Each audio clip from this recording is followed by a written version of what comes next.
তোর এক ছেলে এক মেয়ে, কিন্তু এই দুটো সন্তানের একটাও তোর না।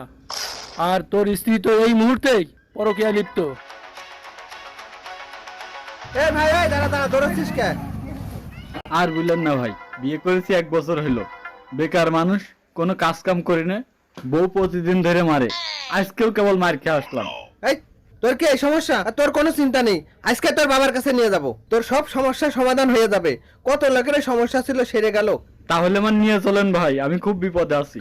ঠিক আছে ওটো, বাবার কাছে চলো, এখনই নিয়ে যাচ্ছি। এই যে বাবার এই বাড়ি, বাবা প্রতিদিন সকাল থেকে সন্ধ্যা পর্যন্ত রুগী দেখে। চল, তোর যা সমস্যা বাবার কাছে সব খুলে বল, তোর সমস্যার সমাধান হয়ে যাবে, চিন্তা করার দরকার নেই। তোর যা সমস্যা আছে বাবার কাছে বল।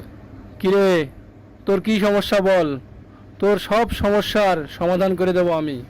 বাবা, আজ অনেক দিন হলো বিয়ে করেছি, বেকার তো, বউতে প্রতিদিন ধরে মারে, বউর হাতে প্রতিদিন মার খাই, আপনি আমার একটা কাজের ব্যবস্থা করে দেন বাবা। হ্যাঁ, বুঝতে পারিছি তুই অনেক বড় সমস্যায় আছিস। তুই বাড়ি যাবি, কালকে বাড়ি যেয়ে তোর উঠোনেতে এক মুঠ মাটি নিয়ে আসবি, নিয়ে আসার পরে আমি তোর সব সমস্যার সমাধান করে দেব। চলেন ভাই, বাবা যা করলো তাই করতে হবে কালকে।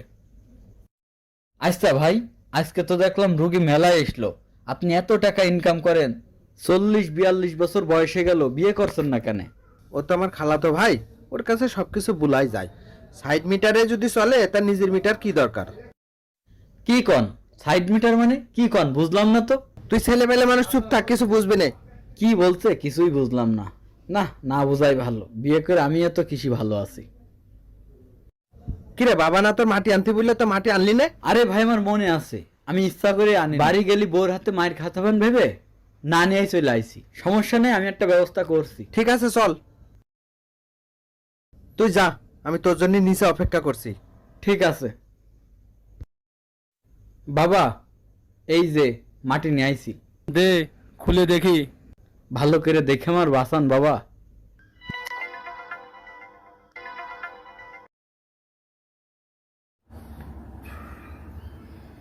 আমি এখন তোর যা বলবো তুই শোনার জন্য প্রস্তুত আছিস? কেন বাবা, কি হয়েছে? তোর এক ছেলে এক মেয়ে, কিন্তু এই দুটো সন্তানের একটাও তোর না। আর তোর স্ত্রী তো এই মুহূর্তেই পরকীয়ায় লিপ্ত। রে, তুই শুনে পাগল হয়ে গেলি?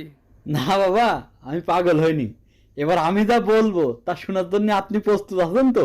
কিরে, তুই আবার আবার কি বলবি? আসলে বাবা, আমি তো বোর ভয়তে বাড়ি যাইনি, আমি তো এই মাটি আপনার উঠোনে টানেছি। কি বললি তুই? তাহলে কি আমার বউ পরকীয়া লিপ্ত? এখনই যে দেখতে হবে তো কার সাথে পরকীয়া করে। এই তোমার স্বামী আসছে মনে হয় নিচে, আমি চলে গেলাম।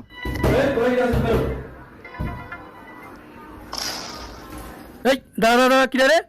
আরে শালা, তাই তো কই, আমার ছেলেবেলে একটু একটু ভয় গেলে।